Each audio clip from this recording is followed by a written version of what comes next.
Good morning, everyone. I'm really excited to be here. My name is Sammie Hasen, and I'm the CEO and founder of Medsur. And today I'll be discussing my first product, B-Case. So let's just dive right in. The typical use failure rate for oral contraceptives is 7%. This means that each year, roughly 500,000 women experience an unplanned pregnancy due to inconsistent usage of birth control.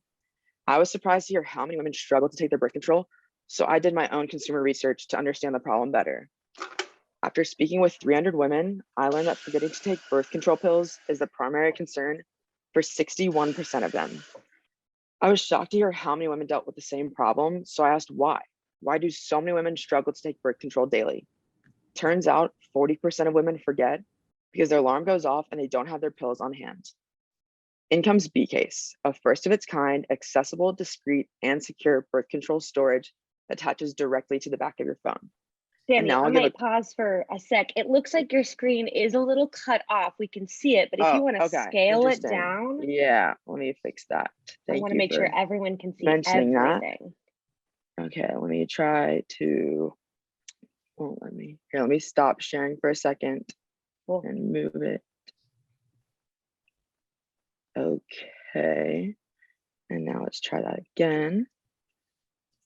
All right, share screen. Okay, does it look better now? Perfect, yes. Okay, all right, wonderful. So I'll just keep going from there. Okay. Keep going, so sounds good. I'll do a quick demo. So here is on the back of my phone, I have my B-Case, and this is the vacuum cast model. And then here is the first round of samples I received this week. And all you do is put your pills inside the little case, and then you put it back in, and it securely stores it. It's just a standalone product, so really there's no integration to any app. It seamlessly flows into any current alarm you use to keep track of your birth control pills. And here's the actual first sample. You can see it open and close. It has the adhesive on the back to stick to the back of your phone. And it also features a phone wallet, so you can still have your IDs and credit cards on you. And then, so really, I created B-Case to address the top 4 user concerns I identified, which was convenience, anxiety reduction, increased efficacy, and ease of access. So B-Case helps with convenience and anxiety reduction by ensuring that your pills and alarm are always in the same place, and it doesn't really affect your daily routine. All you have to do is put on the back of your phone and flip your phone over as soon as the alarm goes off. The increased efficacy portion, it helps you remember to take your birth control pills, which can help you go from the 7% failure rate towards the perfect use failure rate, which is 0.3%. And then ease of access, again, it's just keeping your pills and your phone always in the same place. So as soon as your alarm goes off, you just flip your phone over and take your pill. So we can compare it to the current competition on the market. So first we look at the smart birth control cases, and pictured here is Emmy. Emmy sells for around $100, and this includes the birth control case and a pill tracking app. So this has really great technology to help you take your pills, but the case is still standalone. So what good does a smart case do when your alarm goes off in the car and your case is sitting on your desk at home? Next, we have a traditional case that sells for about $10 on Amazon. It really has no technology, no convenience, so there's really no value proposition to this product other than it's the first solution to storage. Users will choose B-Case over the alternatives because we're the very first case to attach directly to the back of your phone. And B-Case is priced at an affordable yet aggressive price of $20 per unit. So to discuss the market a little bit more, we're targeting the roughly 4 million women who forget to take birth control pills because their alarm goes off, but their pills aren't on hand. And I project that B-Case can capture 3.5% of this market in the first 2 years through the use of strategic partnerships and social media advertising. When we reach this goal, we will gain roughly $3 million in revenue. So what's coming next is we are currently looking to deliver 120 B-Case orders from our Kickstarter and our initial pre-order. We are also sending some B-Cases to TikTok influencers for promotions and exposure. And this is all with our 3,000 B-Case orders by the end of August goal in mind. Where we could really use help is any sort of product exposure. This product is a first of its kind. So we just need so much exposure to really get the word out there. And we are always looking for more mentors and advisors with consumer products experience, or anyone who's just really interested in our product and vision in general. So this concludes my presentation. And I'm really excited about this product, and please ask any questions you might have. Thank you. Awesome. Awesome. That's so great. Sammie, can you tell, when did I see how long has this been around? How long have you been working on this? So I came up with this idea in May, right at the like kind of mid quarantine, so 2020. And I worked on it really the full year, just day in, day out while I was home, just stuck at home. And I built it myself from CAD all the way through 3D printing, beta testing, and now we're at manufacturing. That's amazing. Congrats. Yeah, That's so cool. thank you. Cool. Now you said those, the ones that you're going to be delivering, the 130. So those are already, those are the ones you have. Yeah. I'd love for you, could you stop sharing? I'd love for people a full view. Yes. To see the full view. Yeah. Yeah, so this is the first round of samples that I got, and we had to make a few revisions, so we'll get our second round shortly. But yeah, this is what it looks like. It fits, it's designed to be as universal as possible, so it fits on almost all phones, and it fits most of the popular birth control brands. So like 8 out of the top 10 it fits. Very cool. Very cool. That's awesome. Thank you. And of course, if anyone else has questions, I'm going in here. Feel free to chat. And Sammie will be here for a little bit. She might have to hop off early, but she'll be here if you have any other questions. In specific, when you're looking for mentors, is there any? I know you said they know like the consumer side of things. Anything specific industries other than that? Or, do they need to be in the healthcare, or anything would be welcome? Yeah, anything would be welcome in the consumer products world. I just really don't have much consumer product experience myself, so it's been a very, very big learning experience for me. But yeah, really anyone in the startup world, Atlanta Ventures is incredible. So anyone involved here would be great. Well, thank you so much, Sammie. This was amazing. I'm really glad to hear about it. If you want to drop kind of a few links in the, I've got one more question here. Can you walk us through some of the major design decisions you've made that have proven most successful so far? Yeah.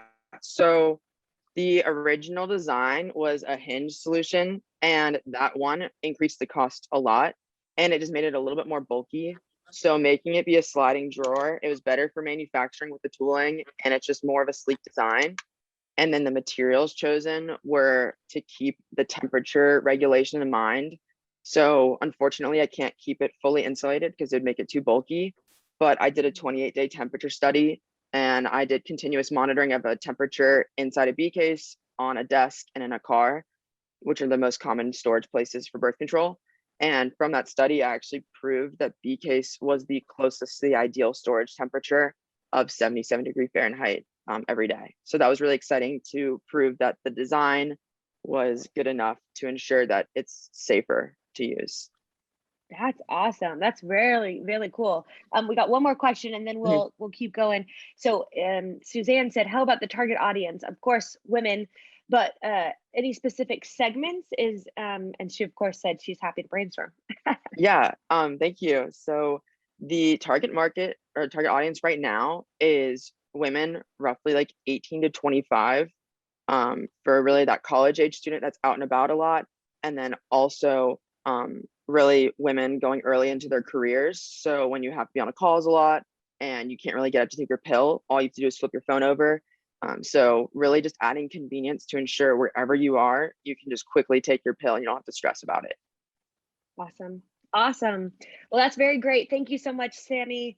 If you want to drop some, your contact in there, if you want to connect with anyone, that'd be great. And we appreciate you being here. Thank you so much. Yeah, I'll put my LinkedIn in the chat. Okay, great. Appreciate it. Thank you. Yeah, awesome. Awesome. Next up, we will keep going with Lundyn. If you can turn your video on and join us, we'll have you up next. There we are. Hey. And I will stop my screen and you can share yours. Cool. Alrighty. Let's see. Can you see my screen? Yep, looks good. Awesome. Alrighty. Hey everyone. Again, my name is Lundyn Carter. I'm the CEO of Laine Lundyn. We are a first of its. Oh, we good? Yep, we're good. Okay. So we are a first of its kind rental bridal shop. And in 2018, my co-founder Tiffany and I started Laine Lundyn, not as experts in the bridal industry, but as two women who didn't want to spend thousands on a dress that we knew we'd only wear once. So this morning, I'll be sharing with you our journey from being two friends who saw an opportunity to introducing clothing as a service to brides and a little sneak peek into our growth strategy. So the bridal industry is steeped in tradition, and it was really clear to us early on that it wasn't inclusive to all types of brides. So we seized on this opportunity and built a business model that made glamour accessible to all women. So the more and more we learned about the industry, the unit economics, the profit margins, the more it just didn't make sense to us why over 70% of couples go into some form of debt when they're getting married. So that's when we decided that we were going to be the ones to change this rhetoric surrounding the marriage industry, disrupting this $2 billion industry. So there are over 2.5 million weddings a year in the United States, and our current focus is on the 500,000 weddings that take place in the Southeast. Scaling Laine Lundyn has always been the plan, but how and where we scale wasn't really determined until late last year.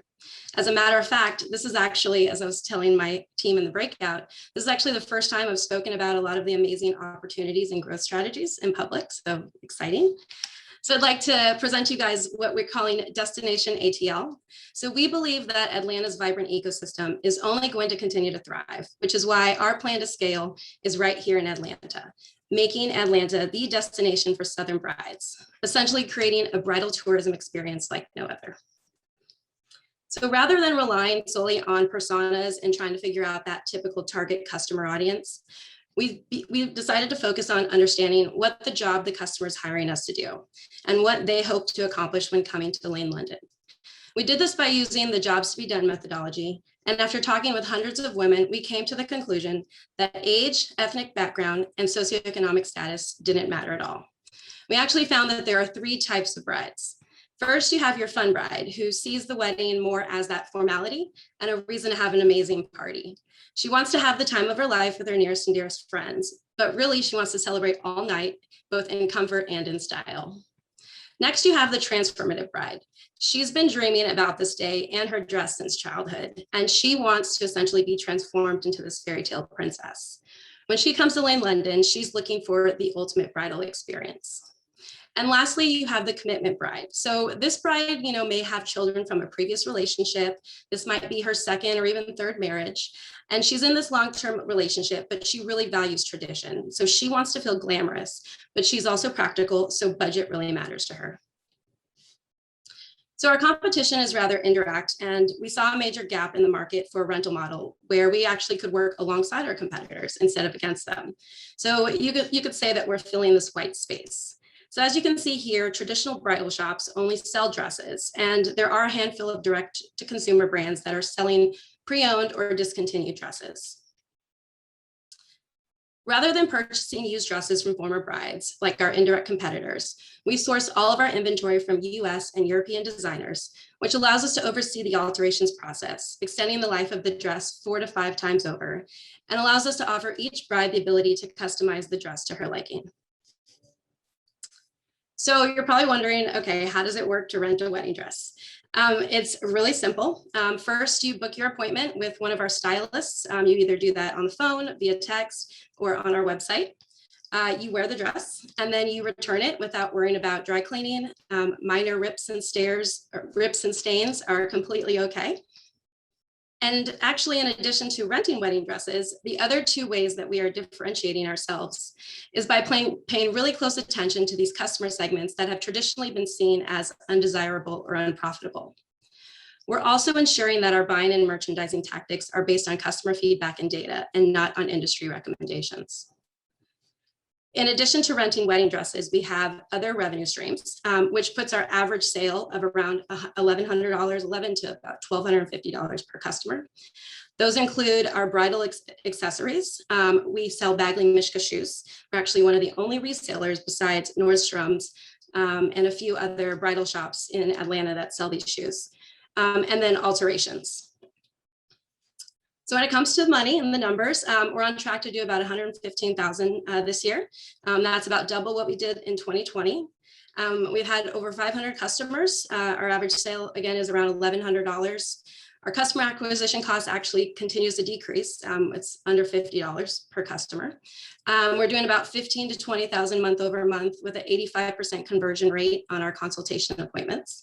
And we have about a 40% margin, which actually increases after each rental. So we are in expansion mode, and we're in the process of actually launching our online store where brides across the United States can begin to rent our accessories. So in partnership with Google and SAP, we're working on streamlining the efficiency of our day-to-day operations and inventory management. We've also begun making the necessary changes and updates to our tech stack to help us integrate and make things run more efficiently as we scale. So in the short term, we're creating this white glove experience across all touch points. So every step of the rental experience feels as elevated as buying a wedding dress. Over the next 18 months, we'll be working to digitize our most important customer journeys at scale and at speed in a way that's consistent and produces results. And in the long term, we're just really looking to accelerate our growth by expanding our services to the entire US market in the most sustainable way. Essentially, what we're doing is we're putting in place a next-gen operating model that will be able to sustain new levels of speed, agility, efficiency, and precision, while fostering a culture of continuous improvement. So it's really easy for us right now as a small company to be able to provide our customers fast turnaround and exceptional service. But we understand that as we grow, we need to have the right systems in place to make sure the customer experience doesn't diminish.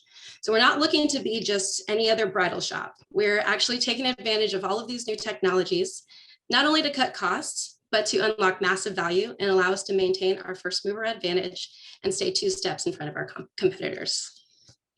It really does take a village. We wouldn't be here without the encouragement and support of the Atlanta startup community and capital contributions from Google, SAP, Verizon, and American Express. Thank you so much. Awesome. Bravo, bravo. That's so cool to see. Lundyn, can you tell me, when did you start? How long have you been working on this project, this company? Yeah, so we've been working on this since early 2017. We launched the first iteration of our website and our store in March of 2018. Awesome. And tell me a little bit, you're obviously looking to expand, right? This next level, it's going to take a lot of, I assume, technology, you said, a lot of connections and partnerships. What has that been like? Like, how are you making those connections? How are you making those decisions as far as technology goes? Do you have a CTO or anything, or is that you? Tell us a little bit about that. We do not have a CTO right now. Trying to wait as long as possible until bringing someone on. Keep our cap table as clean as possible until we need to. So we've gone back and forth with our tech stack because we are a new concept. It's really been taking pieces of different types of businesses and different technology platforms and piecing that together. We are finally, I guess I'd say early last year, we were at a place with our revenue where we were able to bring on a CRM system, actually Bride Alive, who is based in Tech Village. So working with Tim and his team has been amazing. And that's really just kind of catapulted our business and allowed us to really understand kind of what technology looks like for our company. We also work closely with Voxy. So Bogdan, he's also another Tech Village, and I've met all these people over the last few years at Tech Village. And so he's one of my advisors, and we've used Voxy. Actually, we don't do any email marketing at all. All of it is 100% text message marketing through Voxy. And I think that's really differentiated and set us apart from our indirect competitors. And yeah, we just have, just learning as we go, and, things break and you have to fix it and you figure out what works and what doesn't. And so it's been an amazing journey and very exciting. Yeah, absolutely. We've got one more question here and we'll keep going, but tell us right now, how do the customers get inventory now versus in the future? Because that will probably be a little different nationally, correct? Yeah, so our plan to scale, if you're familiar or if you've ever known anyone getting married and they've gone to Kleinfeld's, which is in New York City.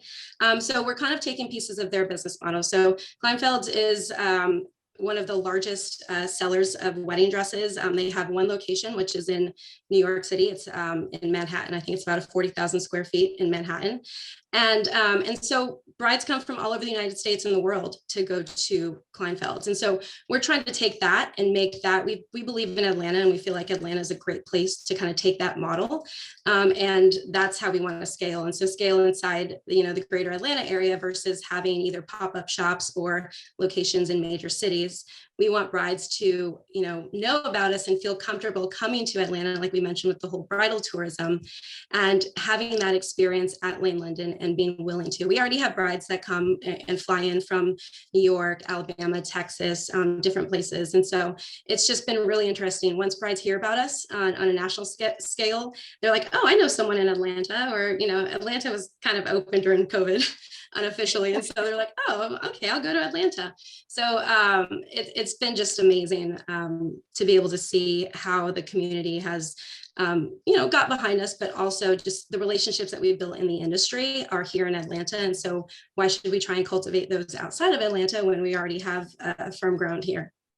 Yeah, absolutely. Okay. Well, Lundyn, thank you so much for sharing. I assume you'll be kind of sticking around if you have more questions. Feel free to kind of connect with her on chat. And we appreciate you joining today.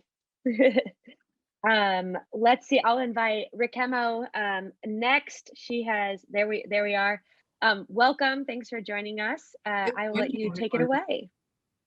Hi, let me figure out my screen share here for a second.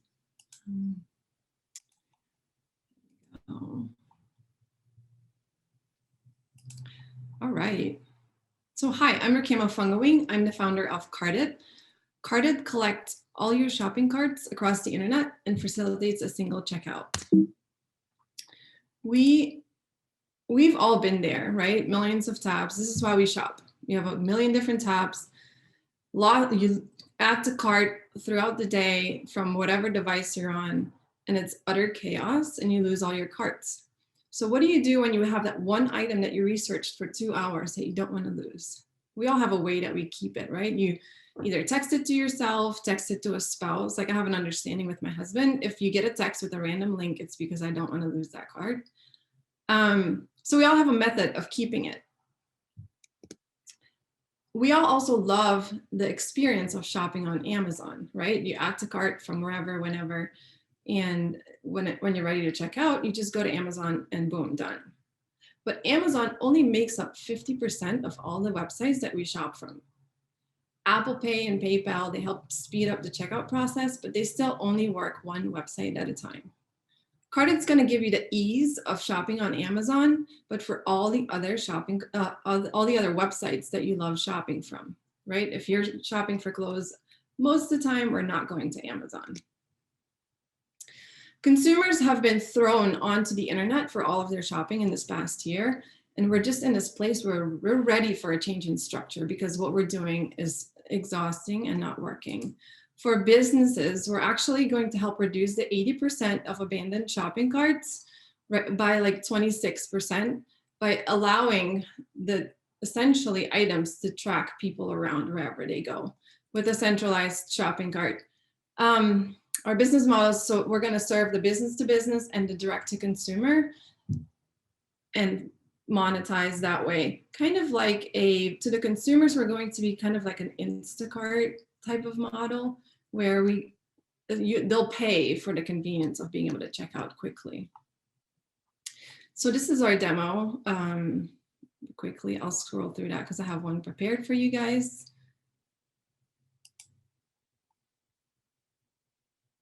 In the future, we'd like to do AI deal prediction, virtual try-on, location try-on, and making it social.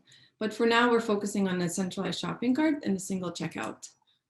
Why now? Well, 10 years, 3 months before the pandemic, we had 10 years worth of growth. And so we haven't even looked into what 2021 did from a growth perspective. The latest statistics were that we went up 46% in shopping online. This is my team. I have an advisor, Liesel. She's a VP of product at Capital One. My sister is my co-founder. She has extensive project management experience. And that's it. And so I'm going to take you guys through a quick demo because we all know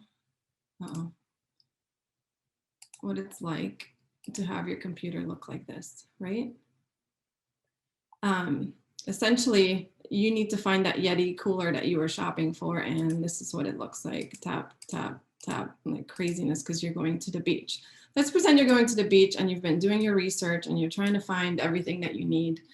So you've got your sunglasses. This is Cartet. It's a Chrome extension right now and will help collect everything that you're shopping for. So you go to the gooder sunglasses that you've been looking at. You heard they're cheap enough to lose and it doesn't matter. So you add it to your cart. For now, we're still adding the price, $25, add to cart. You go to your chubbies, the shorts you've been shopping for. Add them to your cart. I think they're $67 add to cart. Add them to your cart. The Yeti Hopper, add that to your cart.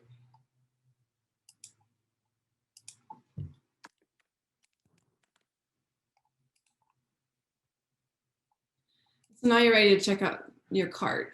So you research your GoPro, you collected the one, add it to cart, pick the right one. You've got your hat, your sunscreen, your beach chairs. So here's the thing.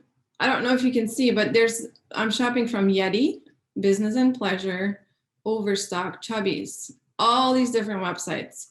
So essentially I can get rid of all of the tabs that I've had open and have it all in one cart. And when I'm ready to check out, I click checkout, put in my information.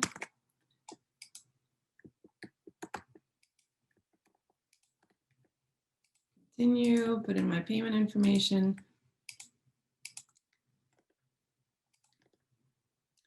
Save, oh wait, card number. Save it and I'm done, boom. And all the orders will be placed for you and shipped to your address.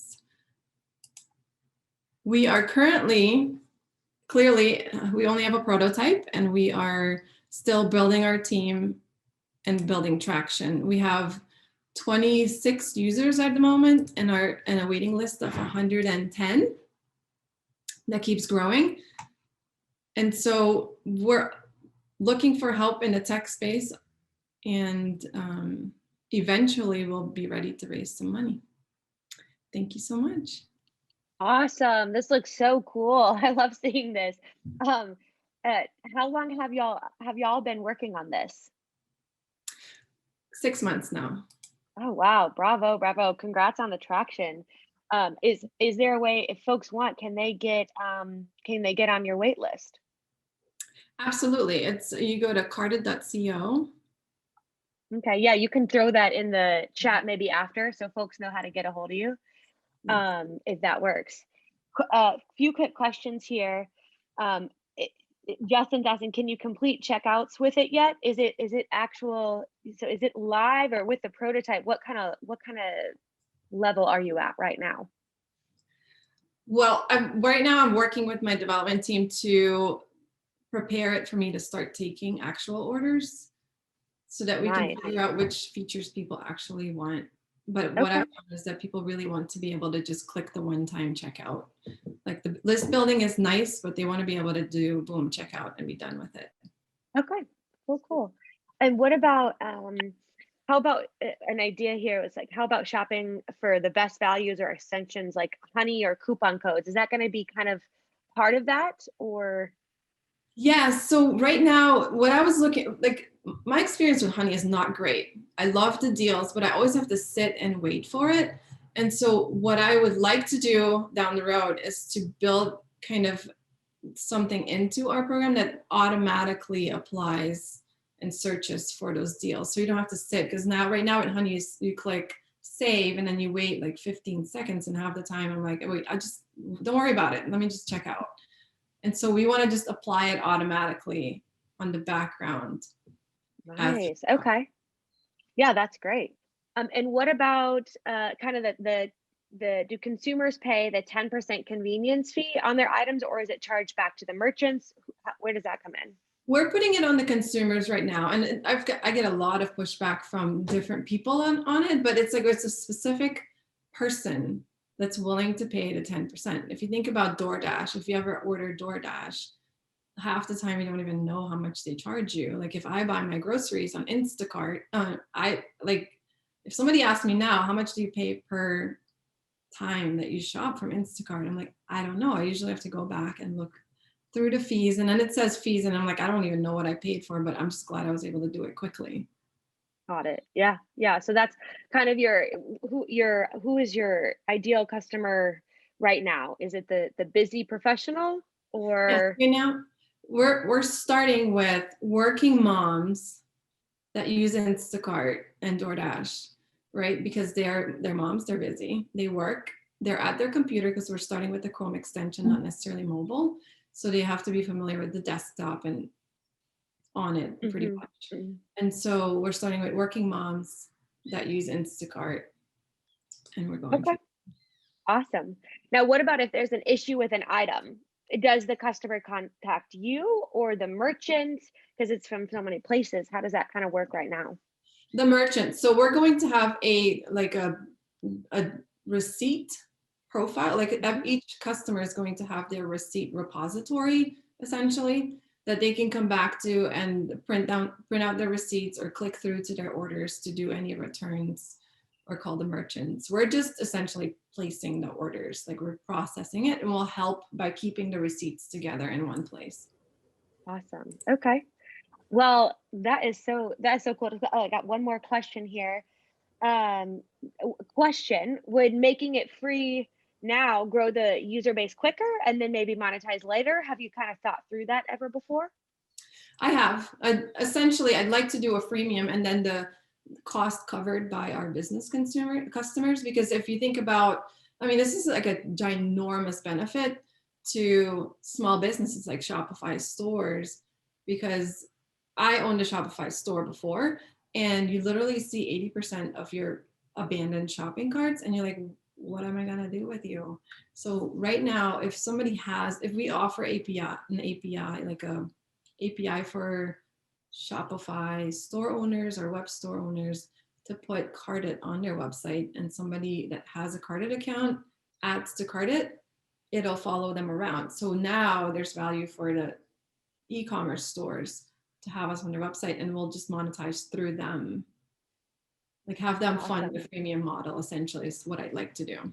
Sure. So what's your next steps? Are you trying to get, are you launching the beta this week, did you say, or when is it happening? Well, I technically have my first customer. I saved my first customer 30 minutes of processing all her shopping carts, and she paid for it, but I charged her through PayPal. Like I invoiced her through PayPal. But we're gonna launch probably in the next 10 days. I'm really slowly and very strategically messaging certain people to start testing it and get feedback, to kind of like to not overwhelm myself with millions of orders right away. And as soon as I kind of get a feel for how the process is going to work, because me placing 30 orders for people at once, we're just testing that, and then we'll release it in the next 10 days, hopefully. Right now, I'm also building a team. Right, I need somebody so that we can be nimble and build in features.